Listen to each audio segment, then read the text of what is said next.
அனைவருக்கும் மீனூஸ் கிச்சனின் அன்பான வணக்கங்கள். இன்றைக்கி நம்ம கிச்சனில் என்ன பார்க்க போகிறோம் அப்படின்னு பார்த்திங்கன்னா, சிம்பிளாக ஒரு பாயசம். அதாவது என்னென்னா, ரொம்ப நேரம் நமக்கு அதாவது கொஞ்சம் போட்டாலுமே நிறைய குவான்டிட்டி வரக்கூடிய ஒரு பாயசம் தான் நம்ம பார்க்க போகிறோம். இப்போ அதை பார்க்கலாம் எப்படின்ட்டு. இதுக்கு பார்த்திங்கன்னா, நான் வந்து ஒரு 2 ஸ்பூன் பாசிப்பருப்பும் ஒரு 3 ஸ்பூன் வந்து பச்சரிசியும் எடுத்திருக்கேன். இது வந்து நம்ம நல்லா லேசாக ஒரு தரம் கழுவிட்டு நம்ம இதை ஊற போட்டுக்கணும். இந்த ஸ்பூனில் ஒரு 2.5 ஸ்பூன் போல் பாசிப்பருப்பு எடுத்திருக்கேன். இதுக்கு 3 அச்சு வெல்லம், கொஞ்சம் 3 ஏலக்காய், ஒரு சின்ன துண்டு தேங்காய். இப்போ இதை நல்லா களைஞ்சிட்டு நம்ம நல்லா ஊற வச்சுக்கலாம். ஒரு மணி நேரம் பக்கம் நல்லா ஊறணும். இந்த அரிசியும் பருப்பும் நல்லா சேர்த்து ஊற வச்சுருவோம். இதனால் ஒரு 2.5 ஸ்பூன் எடுத்து வச்சுருக்கேன். அரிசியும் அது மாதிரி 2.5 ஸ்பூன் எடுத்துக்கலாம். அரிசி 2.5 ஸ்பூன், பருப்பு 2.5 ஸ்பூன், சிறுபருப்பு அதாவது பாசிப்பருப்பு எடுத்துக்கணும். இது ரெண்டையும் நம்ம நல்லா இப்போ தண்ணி ஊற்றி ஒரு தடவை களைஞ்சிட்டு ஊற வச்சுட்டு இந்த தேங்காயை சின்ன சின்ன துண்டாக நறுக்கிக்கலாம். இந்த வெள்ளத்தை தட்டி நம்ம சும்மா லேசாக உருக வச்சு எடுத்துக்குவோம். இப்போ நம்மளோட அரிசியும் பருப்பு பார்த்திங்கன்னா களைஞ்சி ஊற வச்சு. இப்போ நான் வந்து அந்த தேங்காய் சில்லை வந்து சின்ன சின்னமாக நறுக்கி வச்சுருக்கேன். இந்த 3 ஏலக்காயும் நம்ம இந்த தண்ணியில் போட்டு ஊற வச்சுக்கலாம். இதோடய போட்டு நம்ம சேர்த்து மிக்சியில் தான் நம்ம அரைக்க போகிறோம். அதாவது கொஞ்சம் ரவை பதத்துக்கு, வெள்ளை ரவை இருக்கும் இல்லையா, அந்த மாதிரி நம்ம கொஞ்சம் கரகரப்பாக அரைச்சி எடுத்துக்கலாம். ஒரு அரை மணி நேரம் ஊறட்டும். நம்மளோட வெல்லமும் தட்டி இந்த மாதிரி நல்லா உருக வச்சுட்டேன். வெல்லமும் உருகிடுச்சு. நம்ம இப்போ அதை அரைச்சிட்டு வந்துட்டு பார்க்கலாம். நம்மளோட வெல்லம் உருக வச்சு எடுத்தாச்சு. இப்போ நம்மளோட அரிசியும் பருப்பும் நல்லா ஊறிடுச்சு. இப்போ இதை வந்து நம்ம மிக்சியில் போட்டு கொஞ்சமாக இருக்கிறதுனால நம்ம மிக்சியில் சேர்த்து கொஞ்சமாக ரவை பதத்துக்கு நம்ம அரைச்சி எடுத்துக்கலாம். அது கூட இந்த தேங்காயும் நான் சின்ன சின்னதாக கட் பண்ணி வச்சுருக்கேன். அரிசி அரைச்சும்போது அரைச்சி எடுத்துகிட்டு கூட நம்ம தேங்காயை அதில் ஒரு ஓட்டி எடுத்துக்கலாம். இப்போ நம்மளோட அரிசியும் பருப்பும் இந்த மாதிரி நல்லா குறன்னு அரைச்சி எடுத்தாச்சு. அது ரொம்பவும் பெருன்னு இல்லாமல் ரொம்பவும் நைஸாக இல்லாமல் இந்த மாதிரி ரவை பதத்துக்கு உடைச்சி எடுத்துக்கணும். அந்தளவுக்கு அரைச்சா போதும். பார்க்கும்போதே தெரியுது இல்லையா உங்களுக்கு, இந்த அளவுக்கு இருந்தால் போதும். நான் ஏலக்காயும் ஊற வச்சு அரைச்சதுனால தோல் தனியாக நிற்கிது, ஒன்றும் பிரச்சனை இல்லை. இப்போ இதை அரைச்சதை நம்ம இந்த கிண்ணத்தில் சேர்த்துக்குவோம். சேர்த்துட்டு இது கூட நம்ம இந்த தேங்காயை போட்டு இதையும் ஒரு சுற்றி எடுத்துகிட்டு வந்துடலாம். இப்போ நம்மளோட தேங்காயும் இந்த மாதிரி அரைச்சி எடுத்தாச்சு. ரொம்பவும் நைஸாக இல்லாமல் இந்த மாதிரி எடுத்தாச்சு.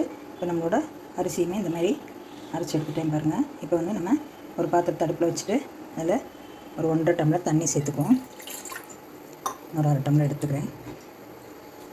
இப்போ நான் அடுப்பத்தை வச்சு தீ வந்து மிதமாக வச்சுருக்கேன். இன்னொரு 1/2 டம்ளர் தண்ணி சேர்த்துக்குவோம். 1.5 டம்ளர் தண்ணி. இது நல்லா லேசாக சூடானதுக்கப்புறம் இந்த அரைச்ச அரிசியை நம்ம அதில் சேர்த்து நல்லா கிளற வேண்டியதான். கொஞ்சம் கட்டி இல்லாமல் வெந்த பதம் வந்தோடனே நம்ம தேங்காய் சேர்த்துக்கணும். அப்புறம் நம்ம கரைச்சி வச்சுருக்க வெல்லமும் நம்ம சேர்த்துக்கலாம். இப்போ நம்மளோட தண்ணி வந்து நல்லா சூடாயிடுச்சு. இப்போ நம்ம இதில் அரைச்ச அரிசியும் பருப்பையும் நம்ம சேர்த்துக்கணும். பாருங்கள், இந்த மாதிரி கரகரப்பாக அரைச்சி எடுத்துக்கிட்டால் போதும். இது வந்து கொஞ்சம் கைவிடாமல் கிளறிக்கிட்டே இருக்கணும். தீயை வந்து கம்மியாக வச்சுக்கணும். இந்த மாதிரி கொஞ்சம் கைவிடாமல் கிளறிக்கிட்டே இருக்கணும். ஏன்னு கேட்டால் கொஞ்சம் கட்டியாயிரும் நம்ம கிளறாமல் விட்டோம்னா. இந்த மாதிரி இருக்கணும் அரிசி பதம். பாருங்கள், உடைச்சது இந்த மாதிரி நம்ம வெள்ளை ரவை மாதிரி இருக்கணும். அதான் அரைக்கிறதுக்கு பாயசம் நல்லாயிருக்கும். உங்களுக்கு ரொம்ப வலுவலுன்னு இருந்தால் கூழ் மாதிரி ஆகிடும்.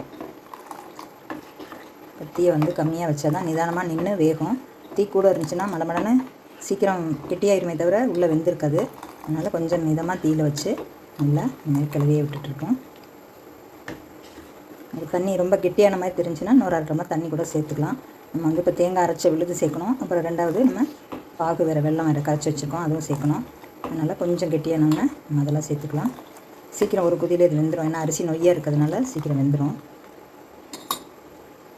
இப்போ நம்மளோட பாயசம் பாருங்கள் நல்லா வெந்துருச்சு. அரிசி உங்களுக்கு பார்த்தாலே தெரியும்.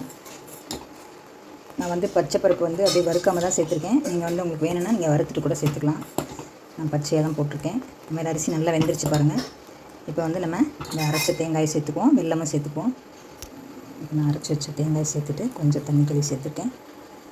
இப்போ நம்ம இப்போ அரிசி வெந்ததுக்கப்புறம் தான் நம்ம வெல்லம் சேர்க்கணும். இப்போ நம்ம வெல்லம் சேர்த்துக்கலாம்.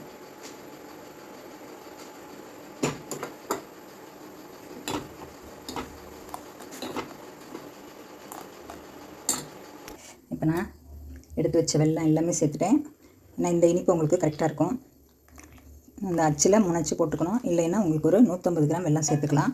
இந்த 3 ஸ்பூன் அரிசிக்கும், அதாவது 2 ஸ்பூன் பாசிப்பருப்பு, 2 ஸ்பூன் அரிசி, அந்த அளவில் நீங்கள் எடுத்திங்கன்னா இந்த மாதிரி கண்டிப்பாக வெல்லம் கொஞ்சம் ஜாஸ்தியாக இருந்தால் தான் நல்லாயிருக்கும் இனிப்பாக.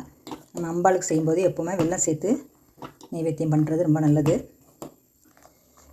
பாயசமாவோ சர்க்கரை பொங்கலாவோ இந்த மாதிரி நம்ம செஞ்சு சுவாமிக்கு நைவேத்தியம் பண்ணலாம். இப்போ இன்னும் கொஞ்சம் நேரம் ஆக ஆக இது வந்து இன்னும் கொஞ்சம் கெட்டியாயிரும். இப்போ உங்களுக்கு அரிசி வெந்த பதம் நல்லா தெரியும் பாருங்களேன். சூப்பரான நம்ம போட்டதுக்கு இது பாருங்கள், இது ஒரு நல்ல 6-7 பேர் இந்த மாதிரி சாப்பிட்லாம். ஒரு கப்பில் உள்ள பாயசம் கப்பில் கொடுத்தோம்னா கண்டிப்பாக ஒரு 7 பேருக்கு மேலே சாப்பிட்லாம். அந்த அளவு பாயசம், இந்தளவு இனிப்பும் நமக்கு இப்போ கரெக்டாக இருக்கும். இப்போ இதை கொஞ்சம் முந்திரி வறுத்துக்கலாம். திராட்சை நான் போடலை, முந்திரி மட்டும் சேர்த்துக்கலாம். ஒரு ஸ்பூன் நெய் சேர்த்துருக்கேன்.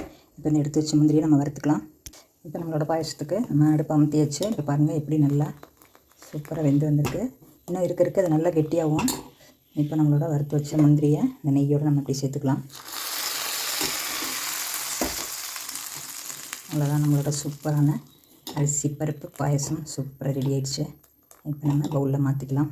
சூடாக இதுக்கு அப்பளம் வடை சைடில் இருந்தால் ரொம்ப நல்லாயிருக்கும்.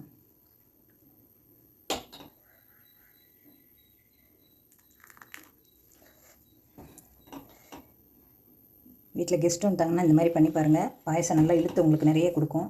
கொஞ்சமாக போட்டிங்கனாலே போதும். ஒரு 10 பேர் வர இடத்துல கண்டிப்பாக நீங்கள் ஒரு 1/4 டம்ளர் ஒரு 50 கிராம் அரிசி போட்டாலே உங்களுக்கு 15 பேர் பக்கம் சாப்பிட்லாம்.